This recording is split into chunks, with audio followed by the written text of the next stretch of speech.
Well, good afternoon. We're here today to talk about the tragic death of George Floyd, but even more, frankly, about the response to it. I do want to start by offering my deepest sympathies to Mr. Floyd's family for their loss. I will tell you, the video of his death is sickening to watch. It's very, very deeply disturbing. But it's worth noting that the officer responsible was promptly fired, arrested, and charged with Mr. Floyd's murder. In the coming months, that officer will stand trial for his actions, and I am hopeful and confident that there will be justice. I think it's really important to underscore the fact that the vast majority of police officers, men and women in Philadelphia, across Pennsylvania, and across the country, are hardworking, honorable people who do the right thing. But like any other profession, any other walk of life, or any other group of organizations, there will be bad apples, and they need to be held accountable when they commit misconduct. As Attorney General Bill Barr has said, and I quote, "Accountability for Mr. Floyd's death must be addressed and is being addressed through the regular process of our criminal justice system."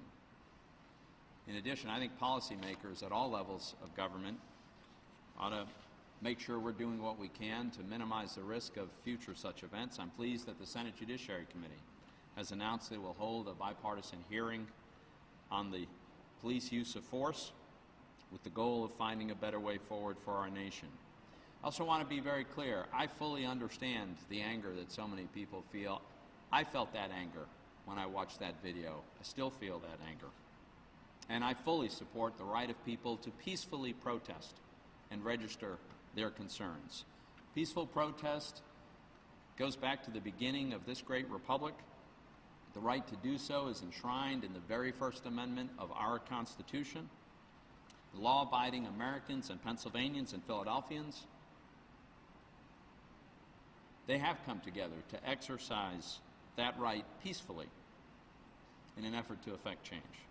But unfortunately, these peaceful protests have been marred by some who've chosen violence and lawlessness and rioting, and who have chosen to leave a wake of destruction in their path. Violent rioters have wrecked entire city blocks, shot two federal contract security officers in Oakland, killing one of them, assaulted injured police officers, burned police cars, looted stores, in some cases stores that have been closed for months, and even destroyed the property of organizations that serve underserved populations. For instance, rioters in Philadelphia set fire to a supply trailer for Broad Street Ministries. While Americans have the right to peacefully protest, no one has a right to violently riot. These acts must stop, and we need to support the law enforcement folks who are doing all that they can to help bring an end to this violence. Those who are committing these acts of violence, they're doing a lot of harm to our Commonwealth and to our country, especially damaging to minority neighborhoods. Lawlessness and violence are most dangerous to the most vulnerable. As Robert Woodson wrote in today's Wall Street Journal, and I quote, "Violent protests are devastating the people in whose name they demand justice. They're also undermining the peaceful efforts to honor George Floyd's memory and to spark dialogue and constructive action." George Floyd's brother said, and I quote, "My brother wasn't about that," and I end quote, referring to the riots. And let's be honest, looting businesses has nothing to do with peaceful protest, and assaulting police officers is never acceptable. I personally am very grateful to the brave police officers in Philadelphia and across Pennsylvania who've gone into harm's way to quell the lawless rioting and looting. I'm grateful for the Good Samaritans that have helped clean up the damage and tried to dissuade rioters from engaging in destructive acts. And I'm really pleased today that we have a number of leaders from various walks of life to speak about the events we've seen the last few days. First, I'm going to turn over the podium to U.S. Attorney Bill McSwain, who will now detail the work federal investigators and prosecutors are doing in response. I have every confidence that U.S. Attorney McSwain and the Department of Justice will faithfully uphold the rule of law. Bill?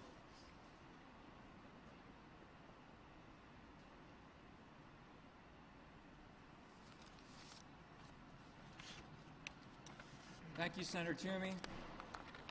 I wanted to offer some thoughts on behalf of federal law enforcement.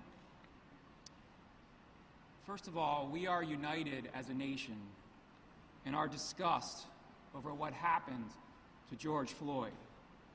Nobody of goodwill can watch that video of Mr. Floyd's encounter with the Minneapolis police and not feel shock and anger. The feeling is universal among both civilians and law enforcement alike. Accountability for Mr. Floyd's death, as Senator Toomey stated, must be addressed, and it is being addressed through our criminal justice system, both at the state and at the federal level. The system is working, the system is moving, and it's moving quickly. Initial charges, as you know, have already been filed, and justice will be served in that case. The right of the people to assemble peaceably is one of our most cherished constitutional rights. Now, many of the protesters in Philadelphia this past weekend exercised that right in a responsible manner, but others did not. Instead, they engaged in senseless violence, in rioting, and looting, and burning. There is no excuse for that kind of lawlessness. If you engage in that kind of criminal behavior under the guise of protest, you disgrace the Constitution and you disgrace yourself, and you dishonor the memory of George Floyd. In the face of extreme provocation this past weekend, with various physical objects and obscenities being hurled at them, the brave men and women of the Philadelphia Police Department did their job. And I think that they exercised admirable courage and restraint while doing so. Operating under extremely dangerous conditions, they did their very best to keep the city safe, and I applaud them for that, and I thank them for that. But restraint can only go so far. It is time to squarely confront any further violence and stop it in its tracks. Any continued violence, any continued destruction of property, any continued theft endangers the lives and the livelihoods of others and interferes with the rights of peaceful protesters, as well as the rights of all other citizens of this city. It also undercuts the work that needs to be done to address people's legitimate grievances. Now, first and foremost, it is the responsibility of state and local leaders to ensure that adequate law enforcement resources are deployed on the streets to reestablish law and order. Federal law enforcement actions will be addressed at apprehending and charging the violent agitators who have hijacked peaceful protest and are engaged in violations of federal law. Let me lay out for you a little bit of what those violations might be. We're talking about arson, inciting a riot, engaging in civil disorder, destruction of motor vehicles, destruction of federal property, assaulting any federal officers or assaulting any federal employees, and various firearms charges. Those are the types of things that my office is looking at right now and will continue to look at in the future. I implore any protesters in Philadelphia to please behave peacefully. But I also issue this warning. If you engage in violence and destruction, and we have federal jurisdiction over your crime, you will be prosecuted in federal court to the fullest extent of the law, and that is a promise. Now, despite the looting and the violence that we witnessed this past weekend, Philadelphia is not a community of criminals. We are a city of honest, hardworking, and law-abiding people. We are members of community organizations, We are residents raising families and people who serve the public good in a myriad of ways. We saw this, for example, on Sunday morning. After a night of destruction, people from all walks of life voluntarily gathered to clean up the city streets, washing graffiti off of buildings, picking up debris, and helping store owners repair the damage. That is the Philadelphia that we need to come together to protect, one that respects our Constitution and also respects the rule of law. And I am proud to be a part of that Philadelphia. Thank you.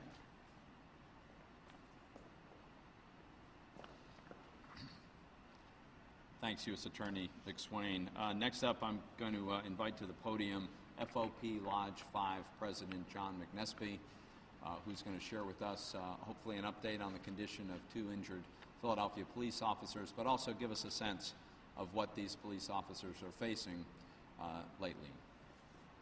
Thank you, Senator. Good afternoon.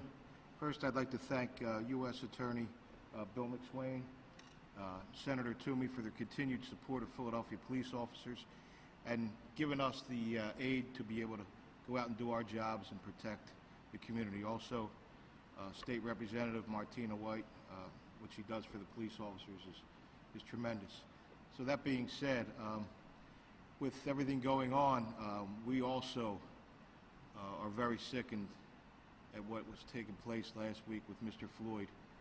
I think we're the only profession in the country where one person or a few people act the way they do, it affects law enforcement across the whole country, and we see the results of that now.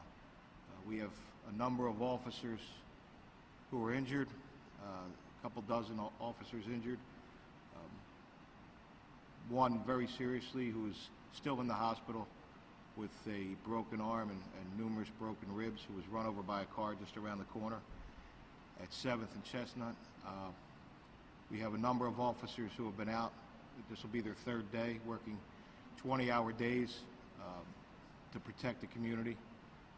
We're out there doing what we need to do to make sure that is done, but on the other hand, we have to make sure that we also provide for the rest of the community and the city regarding the upswing of shootings and homicides. So we have our hands full for the next week or so, and we're hoping that this kind of slows down, and we implore also to these thugs that are out there doing it. It's not the peaceful protesters. I attended a protest yesterday at noon right outside of City Hall, and it was very respectful, very quiet, very organized. And within an hour after that, there was a whole different group of people at 52nd and Market, just absolutely raising hell, which is exactly what it was. So there's a lot of people that are local, damaging businesses that they shop in, and I just don't understand it. We will get a handle on this, I promise you that. We need the support to get it done. The command staff is doing an outstanding job being able to handle all the situations that pop up. We have incidents in West Philadelphia, we have it in North Philadelphia, we had it in Port Richmond, Northeast, so it's all over the place, and we need to do better with that. I think with the help of some National Guardsmen today, we'll be able to lock down some certain areas and ensure that that doesn't happen. But again, we have full confidence in the command staff of the Philadelphia Police Department to do that. Our officers are out there going to do what they need to do to protect the community and themselves, and the FOP and everybody behind me will be standing behind them to make sure that that's done. So with that, thank you very much. Thanks, John. Now I'd like to introduce Farah Jimenez. Farah is the CEO of the Philadelphia Education Fund, and I look forward to her thoughts.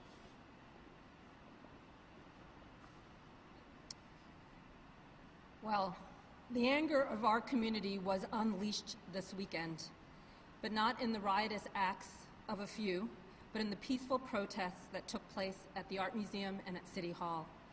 And it was a noble display of the most effective power we have as a citizenry, the power to lift our voices, express our views, enter into dialogue, and of course tomorrow to vote. My name is Farah Jimenez, and thank you, Senator Toomey, for the invitation to offer up some remarks on the events of this past week. For more than 20 years, I've had the privilege of leading nonprofits in Philadelphia engaged in work committed to the ascendance of individuals and communities of color. I've worked to improve neighborhoods, support small community-based businesses, to build affordable housing, to work with individuals and families experiencing homelessness. I've worked to improve access to jobs, and now, in my role as president and CEO of the Philadelphia Education Fund, I work alongside a talented team and dedicated board to support equity and access to college and STEM education by advising more than 4,000 Philadelphia high school students attending 16 public high schools, and by awarding more than $500,000 each year in scholarship aid to these same students. Through our work at the Philadelphia Education Fund, we endeavor to teach young people that they are infused with great potential. They can pursue that college education and create a life for themselves that extends beyond the ephemeral, a TV, cool sneakers, and video games. That fulfillment can be won by acquiring that one thing in life that no one can take away from you, an education. Now, I don't have the ego to believe that the words that I share today will change the hearts and minds of those who, through their riotous actions, chose to sully the memory of George Floyd, a man who lost his life at the hands of individuals duly sworn to protect it. It is appropriate to be angry, to be indignant, to insist on accountability, to join our neighbors in mourning, and to channel our anger in ways that combat injustice by building, leading, and empowering our communities. As we saw on the steps of the Art Museum and in the volunteer cleanups of yesterday, there are many who, when called, are ready to join forces for good. As we also saw this weekend, there are also those who can be rallied to do wrong, to destroy their communities and harm their neighbors. As we move forward, let's choose to honor George Floyd. Let's not excuse the inappropriate actions of the rioters. Instead, let's show that those who got caught up in the fray, that they have a choice. Let's invite them to choose different, choose better, choose to honor themselves and their community. There's an African proverb that cautions us that every time we point a finger at another, we ought to be reminded that there are 3 fingers pointing back at us. Following the events of this weekend, let's keep ever present those 3 fingers. Let them remind us to ask, today, how can I do better? Today, how can we do better? And today, what will I do to help?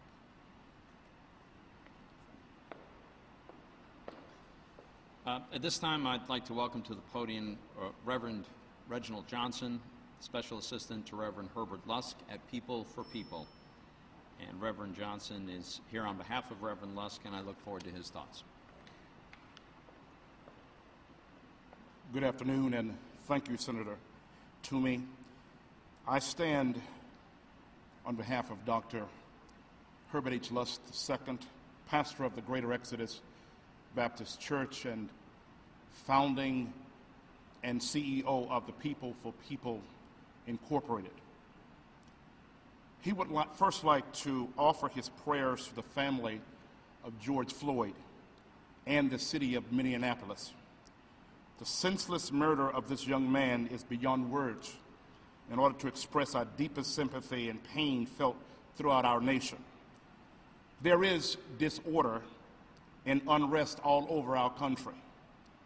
Pastor Lusk remember living in Memphis, Tennessee in 1968 when Dr. Martin Luther King was assassinated. There was rioting and looting. And here today, many years later, we have rioting and looting in our streets. We're at a low point in our country. Pastor Lusk believes that the officers who took the life of George Floyd should be prosecuted by the full strength of the law. They must be held accountable. No one is above the law. Secondly, Pastor Lusk supports and stands with every peaceful protester. The First Amendment of the Constitution provides us the freedom of speech, the right to peaceably assemble. There are many across racial and ethnic background have sought out to exercise their right by peaceful protest. He has witnessed this first hand in the 60s led by civil rights leader Dr. Martin Luther King. Thirdly, the burning, looting, rioting is saddening and despicable. He fully understands we are angry, but anger must be contained within the parameters of law-abiding citizens. The behavior of those who are burning our cities distracts us from why we are marching and protesting. He asks that everyone immediately, please stop today. We must find a better path to communicate our anger. We are still in the midst of a pandemic, and when we burn down businesses, we hurt our own and affect jobs in our community. Finally, the table is set. An opportunity awaits us to have serious and decisive discussions on policing in our communities. We cannot continue to move in the direction we are going. Pastor Lutz believes that many of our police officers are good men and women. However, it is the remnant who bring shame to policing. There must be a systematic process to identify and remove abusive police behavior. He believes there is a way to address these issues so we never have to experience another black male in handcuffs murdered in our streets by a police officer. So this is our conclusion. Let us as a nation, a state, and a city, let us join hands. Let us pray for each other, and let us move forward. May God bless you, and may God bless America.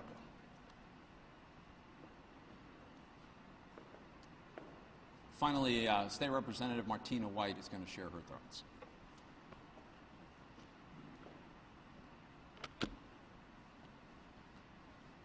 Good afternoon. I'm State Representative Martina White. What is taking place in our city goes beyond the incident of George Floyd, which we all know was tragic and something that we all know was wrong and unjust, but also not indicative of how our law enforcement does their job as a whole. What is happening in our city and across our nation is an attack by well-organized anarchists who are criminals that cause chaos and prey on fear. Over this past weekend, Philadelphia has been under siege. Where was our governor? Where was the mayor? Where is the district attorney? This city is more than just Center City, where the National Guard was brought in. It's neighborhoods like North and West Philly, the River Wards, Port Richmond, and the Northeast, where I'm from. Philadelphians did everything they were asked to do. Stayed at home, social distanced, wore a mask, and last night they were prisoners in their homes, fearing for their lives and pleading for help. And their pleas fell on deaf ears. Civilians had to arm themselves while looters took to our streets and ran through our yards. In South Philly, there were nearly 200 citizens protecting a Target store, but it might as well have been the pizza shop or a grocery store. It was theirs. And while our officers did their very best, the lack of leadership from our political officials in this city have left them calling for more help. As long as I have a platform to speak, I will be the people's voice. I am calling for Mayor Kenney and Governor Wolf to invest in our law enforcement immediately, give them the resources that they need in order to better protect all of our neighborhoods. I'm calling on the DA to prosecute these criminals who have wreaked havoc and destruction on our city. Something you seem to have forgotten is your job. The people are doing their job. It is time for us all to come together and make sure that our city is safe. Thank you.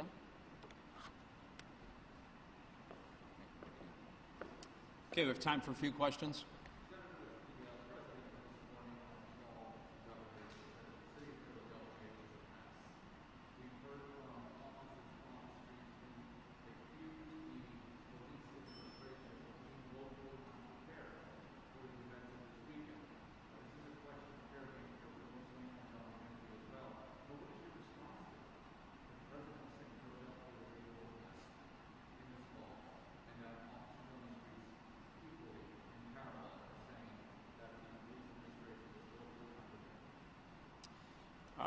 So I'm not in a position to give you an evaluation of the performance of the police department leadership at this moment. If others choose to comment on this, they may, but I'm sure there will be plenty of opportunity to evaluate that. I do think the leadership needs to be very unequivocal about the fact that violence is unacceptable and there will be a response.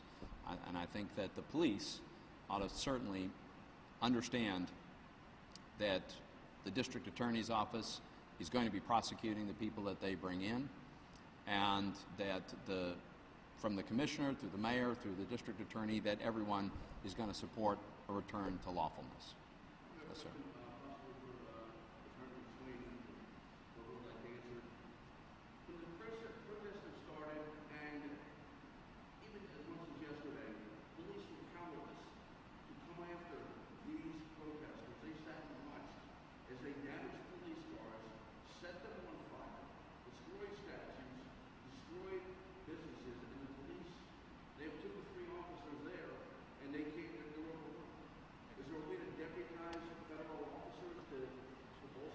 Before Bill takes the second part of that question, what you said just hit key. You said 2 to 3 officers out there. So when you see something that you saw, say 52nd and Parkside, when you have a number of officers there, you're still outnumbered, 5, 6, 7 to 1. They have to wait for reinforcements to come in to be able to take that area and reclaim it, which they did. Unfortunately, it took a little bit longer, and we lost property over that. It's better than losing a life, especially a life of a police officer that's out there protecting that community. So to say that they're standing idly by, they're not. They're waiting for reinforcements, and we have them reinforcements now, and hopefully we're going to lock them key areas down. So you said it when you said 2 to 3 officers. We can't go into a crowd like that with 2 to 3 officers. That's a recipe for disaster.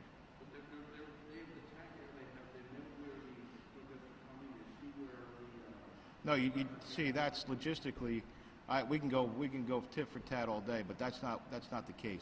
TAC Air can't do anything from up top except tell you where they are. We still can't get the people there in time. They were in all different areas of the city yesterday. We're better equipped for that today. The command staff is better equipped for that today. So, Bill, go ahead.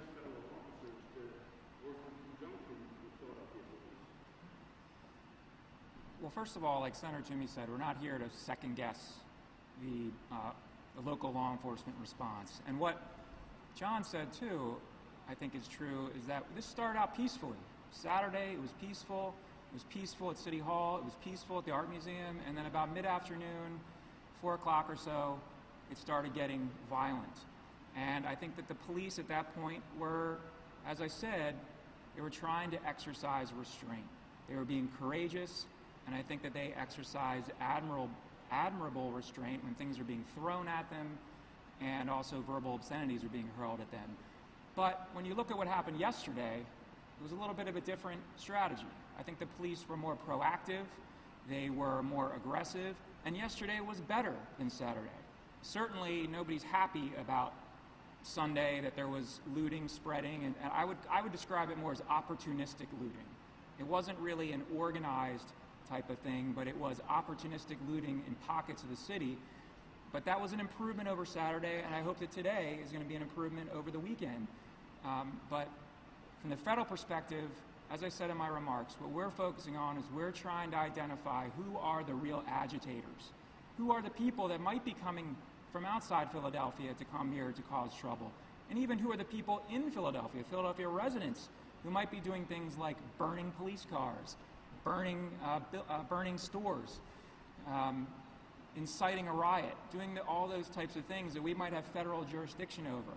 But the larger message, I think, of today is that we have come together, law enforcement, politicians, community leaders, and we implore the community, the broader community, to join us saying, enough's enough, okay? We have to focus on what makes us good as Philadelphians, and we can't let a small fringe element think that they control the city, because they don't and they won't.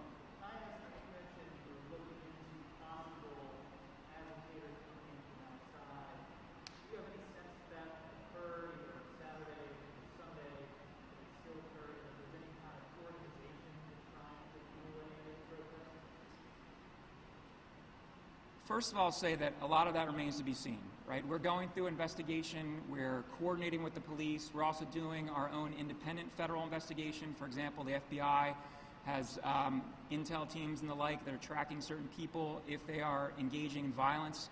So it remains to be seen how much of this is an outside influence versus something local. But I can say that the vast majority of the looting, not inciting the riots and really when everything kicked off on Saturday, but the vast majority of the opportunistic looting, that is local. Okay, that's not Antifa, that's not some domestic terror organization, that's local, and some of it is even possible gang activity. It's another thing that we've been trying to make sure that we're very careful about, is if we don't want gangs in Philadelphia, local gangs, to think that it's open season, because it's not. You argue that Antifa is involved, but do you believe Antifa is involved? That means it's risen a lot. There are images out there of a Caucasian person wearing black, paying what appear to be looters. We've seen that as well. I mean, are you focusing on them? Has the FBI intelligence spoken to you about a particular organization? I'll answer one more question like this, and I'm going to turn it back over to Senator Toomey. I would say that we're focusing on anybody who is involved in inciting a riot, involved in violent civil disorder, involved in arson. That may or may not be somebody from an outside Antifa-like organization. So we're looking at who committed the criminal behavior, which is what you should be doing, looking at the actual behavior instead of targeting a particular group or a particular person and then going and looking for a crime. Instead, we're looking at the crime itself and then trying to determine who committed it.